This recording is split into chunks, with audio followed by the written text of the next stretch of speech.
Lee Hall was an adjunct professor at Rutgers on immigration and animal law, taught at Widener University in Delaware, specializing in environmental law, attempted to stop killing of deer in Valley Forge National Park, did a writing project for the UN Encyclopedia of Sustainability, became a vegan in 1983 after attending a rock concert in London. She found a leaflet left on chairs. She looked around. She saw someone with a backpack. Very first person she ever met that was a vegan. And this person who was putting these leaflets on was explaining everything about the reasons for becoming a vegan, about the terrible pain and suffering that animals go through, etc., etc. And that was 1983 in London, England. And Lee became a vegan at that point. Lee's latest book is entitled On Their Own Terms, Animal Liberation for the 21st Century. Having said that, I would like to bring up the first speaker. Please give a very, very warm welcome for Lee Hall. Thank you, David. Thank you. Thank you, everyone. And where's Nadine Lafon? That was so superb. Yes. Thank you. Come back, I hope. And American Vegan Society for finding Nadine Lafon. Well done. Mm-hmm. It's been wonderful listening to this music. And enjoying all the beautiful food from Wildflower and Self-Love. Thank you. And Christina Martin, Chef Christina Martin is here. Thank you. And thanks to the volunteers and to the American Vegan Society and everybody who is here supporting this day, regardless of what the weather forecast originally was. This is the name of the presentation, as you probably already know, is Why Vegan? Let Me Count the Ways. Vegan for your health, for healing the environment, for fair food sources, and for animal liberation. And I have, we could call those 4 pillars, or we could call those 4 threads. How many for pillars? How many for threads? I think we got a few more threads. All right, I'll go with the threads theme. So the weaving of the 4 threads of why vegan and the ways that I have counted is something that I would do in my classwork. So if I were doing animal law, I would bring in the point of being veganism and how it connects to animal law. So if I was doing environmental law, developing a course, I would make sure that I put in the connection between what we do in our lives every day and our eating habits and what we're trying to do for the environment in legal ways. So that was, and you might notice that Beretta said I was an adjunct professor. And that's in fact the case. I'd just like to tell you something about the academic world, because I think it is really relevant to every one of us here. It turns out that when statistics are looked at as far as people and their views on climate change and their views on emissions and whether climate change exists and whether we should do something about it, there's a correlation with education. So because of that, our entire environment, our future, our hope of integrating humanity into a bio-community with respect has a connection to people's appreciation for and support for education. And what I have seen, and why I'm no longer teaching, is the schools, and I have to include the one that I've most recently taught at, and that's Widener. By the way, Widener is the only law school in Delaware, so this is even more significant to tell you this, that I was told, no, there would be no chance of full-time. And in fact, the dean was offering buyouts for the tenure and tenure-track faculty who existed still. In other words, you're talking about a law school who is going to hire people for instructional staff who they're not going to make any long-term commitment to. In fact, they don't know from term to term whether they'll be teaching. And there's a term that has arisen called the new faculty majority. And what the majority is people who are not, they have no benefits, and there's no committed future. And so it is made up of part-time and adjunct instructional staff. And that is the majority of the faculty across the board now in the United States. So you are talking about from community colleges, universities, and grad schools. And I'm seeing it's happening in law schools. This is the way things are going, to the extent that the American Association of University Professors most recently put the figure at 76% part-time and adjunct. 76%. So,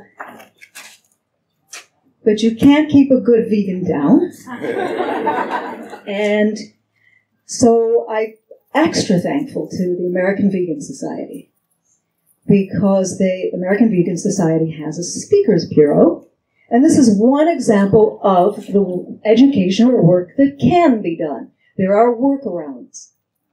So, without institutional support, I'm an indie author and have come out with a book that I think weaves the four threads together.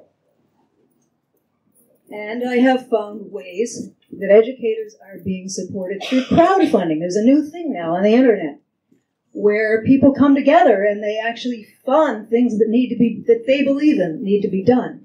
It may even be $1 a month. And people chip in and they crowdfund for, in my case, some educational outreach every month. Some example of educational outreach every month. So thank you to the American Vegan Society for being one of the educational providers in our society. The first one was health. So when we're talking about health as the first thread, I'm looking at a jackfruit and chickpeas and wildflower, the beautiful salads. You're my favorite salad in the world. And so the healthful offerings that, hi Vinny, that you do with love as the first ingredient. So health. The term self-love I really, really like for veganism, self-love, because it's impossible, and you've written this out on the truck, it's impossible to extend profound respect to others without self-respect. So it starts with self-love, and then, as you say, Vinny and Christy, as you say, it also works the other way. Once you respect others is when you truly, authentically respect yourself. So the question becomes, what are we doing as far as cultivating care for the one body that's ours? And that doesn't mean we're in perfect physical shape without any questionable habits or indulgences. But I think that it does mean a journey to the interior of the self. So, for example, if we have been struggling with addictions, and I will admit to being one who has, we are looking for the causes of self-harm. So when we do this journey into the interior, we tend to find out that there is trauma deep in the background of this struggle to care, to let go of things that weren't good for us, and to start craving the things that are actually good for us. And so wildflower and self-love, thank you, because you're making these healthful foods so attractive and easy to crave. We on this continent mainly came here as children of migrant families. Many of us were either pressed here or forced here in some form of diaspora. Diaspora being the dispersal of people from their homelands. And without even sometimes knowing what our ancestral history was. And to give you an example of something that surprised me, I live in Chester County, Pennsylvania, right outside of Philadelphia, and I would hike along the railways. Now, this shouldn't have surprised me because I taught immigration law, and I knew the history of the Chinese railway workers in California, and how that became the beginning of immigration law. Immigration law is really anti-immigration law. It was a way to stop people from coming in, and that began with, in a big part of it, the immigration law began with the Chinese workers.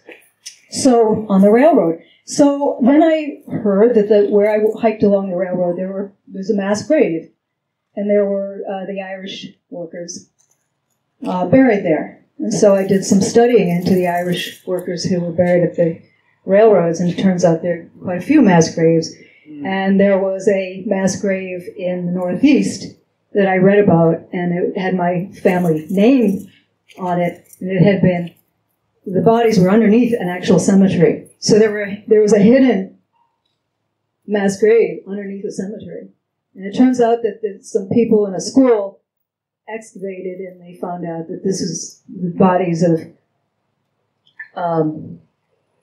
Irish railway workers. So we all have a story that we may only partially know. And I think it's important to put this together with making changes that are healthful for ourselves.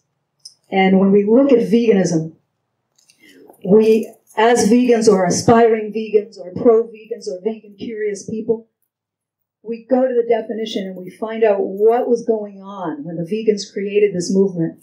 And they were doing it in one very big sense to heal. Because they said, they used the word wholesome. And I've heard people say, oh, if somebody's vegan for your health, it's not really a vegan. Because if you're really vegan, you do it for the animals. So they're not so committed. But then when I turned to the definition, which was fully formed by 1951 by the Vegan Society in England, it says that the vegan diet is derived entirely from, and I quote, fruits, nuts, vegetables, grains, and other wholesome non-animal products, and excludes flesh, fish, fowl, eggs, honey, and animal milk and its derivatives. So why were they doing this? Why were they deciding what could and could not be in the diet? They were doing it because it was a principle applied to diet. And they said, for example, if the vegan principle, so they're not saying it's a diet, they're not saying veganism is a diet. They're saying that the diet flows from a principle. And there's a difference there. And for example, if the vegan principle is applied to diet, it can be at once seen why it must be vegetarian in the strictest sense, and why it cannot contain any foods derived from animals. Now they go to explain the difference between the vegetarian and the vegans who they set out to become. They said, one may be a vegetarian for a variety of reasons, humanitarian, health, or a mere preference for such a diet. The principle is a matter of personal feeling and varies accordingly. Veganism, however, is a principle that man has no, and they're writing in the language of 1951, so they said that man has no right to exploit the creatures for his own ends. There's the principle, and no variation occurs. Imagine a non-exploitative society where no one, regardless of human or non-human, was exploited. Imagine if we loved ourselves that much, that we could love each other that much. And it reminds me of something that I read that Mary Lawrence said. And Mary's here, so Mary, if you want to stand up and so people know who this is who said this, because it's so beautiful and so to the point. Tell people you're plant-based if you want them to know you changed your diet. Tell them you're vegan if you want them to know you intend to change the system.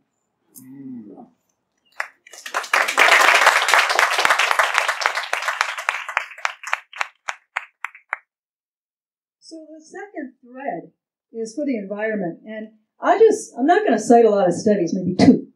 And this one is 2014, and it was in the Journal of Climatic Change by Peter Scarborough, University of Oxford. Scarborough and the colleagues there collected data on the true diets of more than 50,000. I think it was closer to 60,000. Vegan people who self-identified as vegans, vegetarians, fish eaters, and meat eaters. And it turned out, the study showed that the difference with greenhouse gases between the average meat-focused eater and the average vegan eater, the difference in greenhouse gases was 2.5 times over for the flesh-focused diet. It was 2.5 times as much greenhouse gases. Wow. Right there, say no more, right? That's it. How can we not care about the climate, realize what this is doing, and decide to transform ourselves? Of course, people in the environmental community, and I met them when I got my second law degree in environmentalism, they would say, well, buy local. It's not, you don't have to, or they would say, I don't have to make that switch because I live there's chickens next door, and I just get the local eggs. Hi, Gail. I just saw you. And it turns out that, and this is the second out of two studies, this is it for the studies, Christopher Weber and Scott Matthews, they're environmental engineering professors at Carnegie Mellon. So they did a study on the reduction of greenhouse gases if you were to be a locavore. So this is local all the time. Who does this? I mean, nobody really does this, right? Go locavore all the time, every day. But they found out that even if you did only local food every day, your max in terms of reducing your greenhouse gases could only be about 4 or 5%. That's not really a big deal. And so why is this? Well, it turns out that, say those folks next door with those chickens, the local eggs, they drive to the feed store. Okay? So it's feed. They drive to the feed store. The feed comes from Canada or the Midwest. And then it has to go somewhere to be aggregated, bagged. And then it has to be trucked to the retail shop. So put this all together, and you see how it goes? When people give you the locavore argument, make sure you bring up the feed. The third threat. Oh, one more thing before that. I came up with this concept which belongs to all of us, I think. Because once we know this, we look at the folks who do the divestment. Like I think Harvard and there are a number of universities who are trying to press their universities to divest from fossil fuels. So take Exxon and Shell and the fossil fuels out of our portfolios. We don't want the university involved in it, right? So there's a movement to divest. And I think our movement would be called dietary divestment. And I think we have a real case for a campaign in dietary divestment, the diet, and divesting from the climate change effects that people have when they continue to support animal agribusiness companies. Okay, so the third thread is vegan for fair food sources. And I'll go at fair trade. I love fair trade. I love the symbols. If I get a package of coffee or tea or chocolate, so I just got to have the fair trade. And I won't buy it if I don't have the extra money to afford it. I will not buy it because I'm not going to buy slavery chocolate, right? or coffee or tea, right? And slavery, chocolate is, most of the cheap chocolate is slavery. And these companies know it. And there's kids enslaved in the Ivory Coast. These companies know it. And there's some of the wealthiest families in the United States. Mm-hmm. So nothing's worth that. I mean, I will forego chocolate if that's all there is. But when I see chocolate and it says fair trade and there's animal products in it, then I'm thinking, how fair is it really? So, I mean, how can we expand the idea, and that's another campaign, right? How can we expand the idea of fair trade so that everyone's treated fairly who can feel, who has a life experience on Earth, right? If we are serious about addressing hunger as well, and that's a huge fairness issue around the world, world hunger, I think it's a fourth of the people go to bed hungry. It's a real issue. And the vegan diet would make the most sense. We have all heard forever, right? It's well known that the 1 acre of land can support on the average about 10 times the value in protein if you're doing beans and vegetables on it as opposed to grazing. And there's a statistic that the grains we grow in the U.S., 70% of them go to what? Feed, not food for people. And several countries in the global south are giving up huge amounts of land to grow soybeans to send to animal agribusiness in the wealthier countries. So that's the issue of not just the Amazon rainforest, but many valuable ecosystems throughout the world. Egypt is a particularly illustrative case. In Egypt, for 25 years, encouraged by the U.S. Agency for International Development, also called USAID. And think about that this is called USAID when we look at what happened here for 25 years. They invested, the Egyptian government invested heavily in animal agribusiness, and they got to the point where they grew more feed than food. Winners in this cycle were the big U.S. companies such as Cargill, which runs about half the world's grain market. So we see that poor farmers were really harmed, not helped.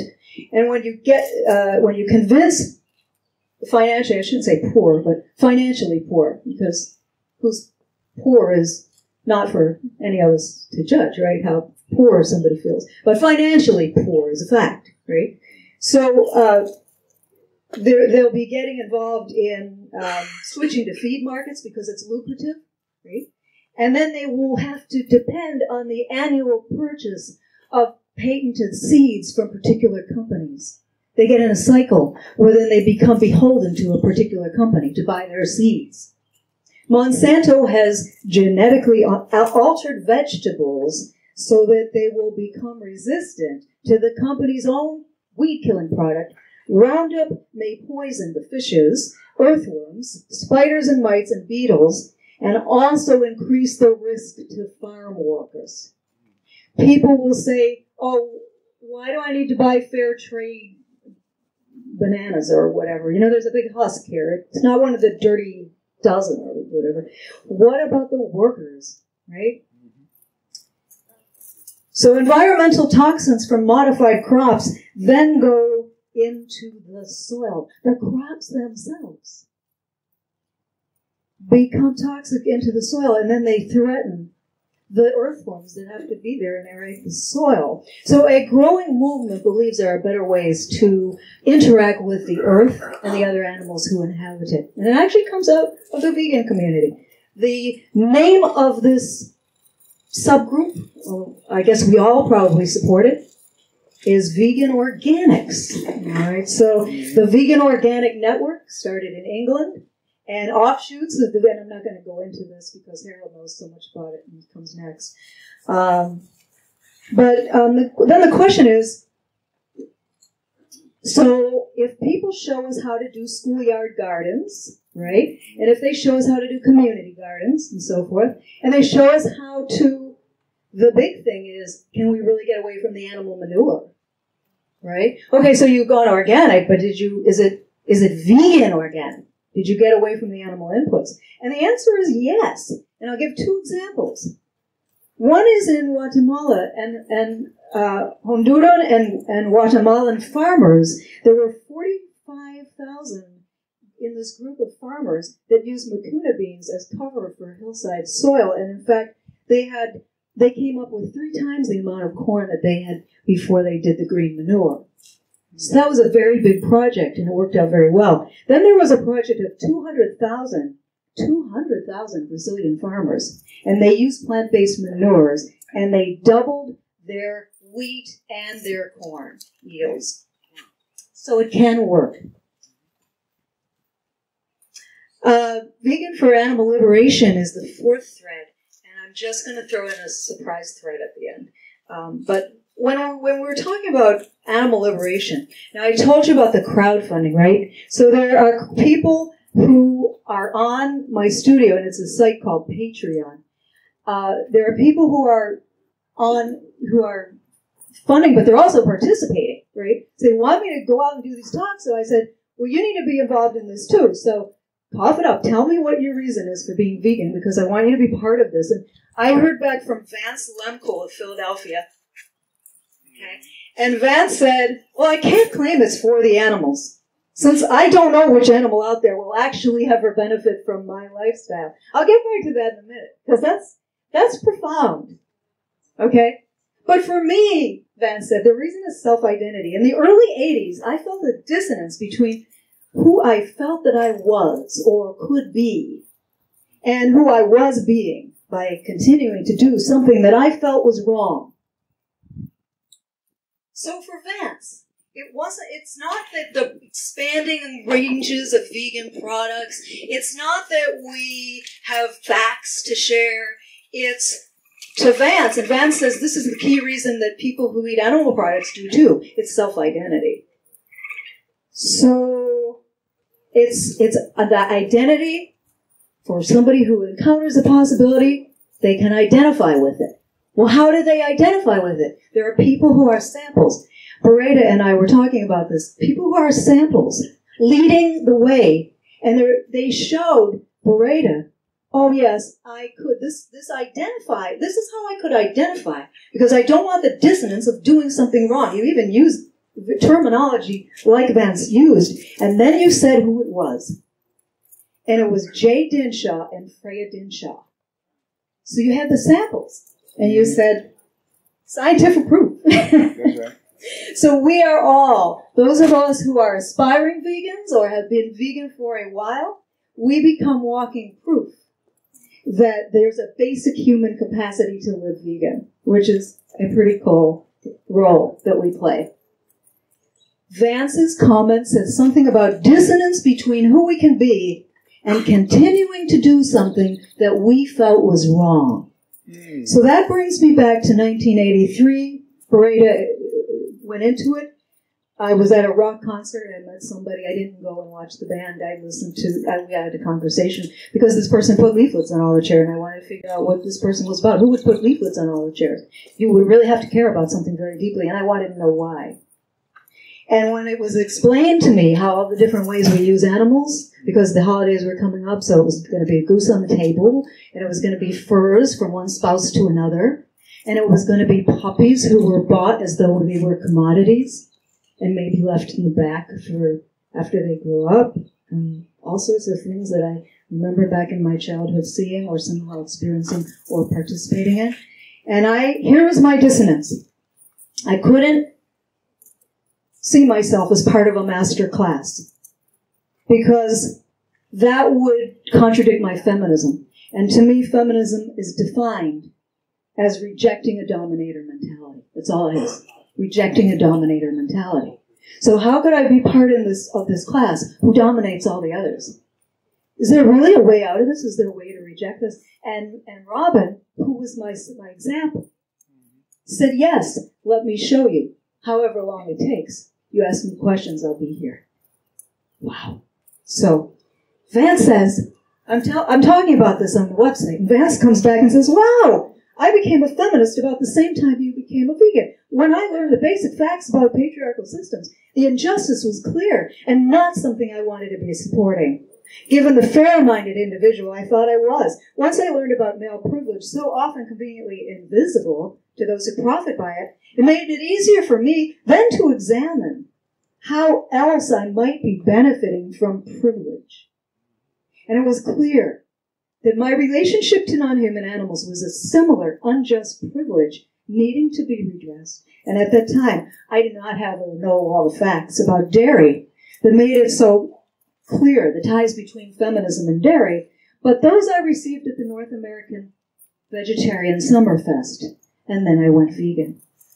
The other thing, going back to the first thing about, I don't know any animal who would benefit from my lifestyle, which at first might sound funny because you might think, well, there's a lot, right? But no, what Vance did was significant. Vance removed heroism from the picture and stepped back. Vance wasn't going to sense veganism as a rescue. Okay? Vance was not going to be a hero. And then now you go back to the 1951 definition, and it resonates with that. It says, in a vegan world, notice the absence of heroism here, or rescue.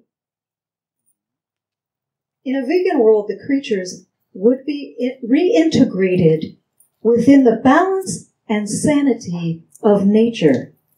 A great and historic wrong, whose effect on the course of evolution must have been stupendous, would be righted.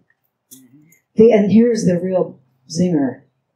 The idea that his fellow creatures might be used for man for self-interested purposes would be so alien to human thought as to be almost unthinkable. Okay, so you wouldn't think these animals benefited because you wouldn't have thought to exploit them. You wouldn't be in the position of saying you're doing such a great thing for anyone because you wouldn't have exploited them. Wow. So in the definition, it says, in this light, veganism is not so much welfare as liberation for the creatures and for our own minds and hearts. Not so much for an effort to make the present relationship bearable, as an uncompromising recognition that because it is, in the main, one of master and slave, it has to be abolished before something better and finer can be built. And I'd like to add a fifth thread that I was thinking about as I was preparing to come here, and that's for the community. Beretta, your bio, it says that you're the only vegan in your family. That's correct. I hope we can say that we're all here for you and for each other. I hope we can say we can all strive to empathize with each other. I hope we can say that we can provide each other a family. I think that's very important to say because in the vegan community, keeping a vegan organization going is very difficult. So the support and the caring among the people who come to events like this, particularly when it was going to be thunderstorming. I mean, I'm not saying you should be considering yourself a hero, because Vance wouldn't want that, but you are doing a great thing. So it's just, there can be competition, there can be little groups jostling for the prime space in the activism world. And so we need to think about this. We're committed to a great cause. We're going to see friction. Filmmaker James Levesque once told me, a commitment to a great cause is a solid foundation to build our inner lives upon, and also one virtually guaranteed to bring turbulence into the course of our lives. One thing that would help, I think, not just manage our tension, but also relieve it, would be safety. The refuge of knowing that when we speak out or we walk away from a situation based on principle, we won't lose the ability to keep a roof over our heads. So the fifth thread is the importance of treating each other as family.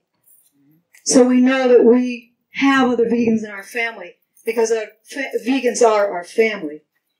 And the more identifiable vegan spaces, so we are here today, the American Vegan Society, identifiable vegan space, the more that we can make these work, the more opportunities vegans will find to have surroundings that celebrate our veganism, that offer us family, that sustain us not just producers in the world, but as vegans. And so vegan enterprises, not just what companies that make vegan products, but vegan-run enterprises matter. Supporting vegan-run enterprises matter. Let's just do a quick sample, okay? Let's say it's a house cleaning business, okay? And so it's started by a vegan. And the benefits for the success of this business are several. The vegan-run enterprise, we could also say, Wildflower Vegan Cafe is a sample. Okay, a vegan-run enterprise will seek ways to avoid toxic chemicals because they're tested on animals, because they're harsh on the environment and unhelpful for beings inside the building. Okay, as a vegan-run undertaking succeeds, it can make increasingly stronger decisions on fair trade and compensation for work. But it needs to have the support of the community to get there. The entity possibly could sustain one or more vegans in a supportive work environment where mutual support and even cooperative work relationships could flourish.